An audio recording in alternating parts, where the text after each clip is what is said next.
ఒక సాంగ్ ఏంటి అన్ని సాంగ్లు చేస్తాను. చాలా ఆనందం మాస్టర్, చాలా థ్యాంక్ యూ. Subscribe. ఏమంటారు, ఒక వెన్నుముక్కలాగా ఏమంటారు, ఒక స్తంభంలా, గజ స్తంభంలాగా నాకు నిలబడ్డారు. So thank you so much. ఏమంటారు, ప్రతి ఒక్క భార్యకి, అంటే భర్తలకు ఉన్న ప్రతి ఒక్క భార్యకి నేను చెప్తున్నాను, చాలా చాలా చాలా థ్యాంక్స్ అమ్మా. మీరందరూ వెనకాల ఉండి కరెక్ట్ బాటను నడిపిస్తున్నారు కాబట్టి భర్తలు ఖచ్చితంగా ఒక మంచి పొజిషన్లో కానీ ఒక మంచి బాటలో ఉన్నారు.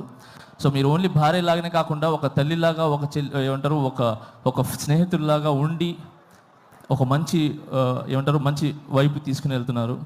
సో అలాగనే మీరు ఈరోజు రాకేష్ వెనకాల నిలబడ్డారు. సో ఇంత పెద్ద సినిమా ఇది ఏంటి, చిన్న సినిమా కాదు. Cinema is big. 70 mm మీద పడే cinema is big, not small movie. So ఇంత పెద్ద సినిమా మీరు తీసి రిలీజ్కి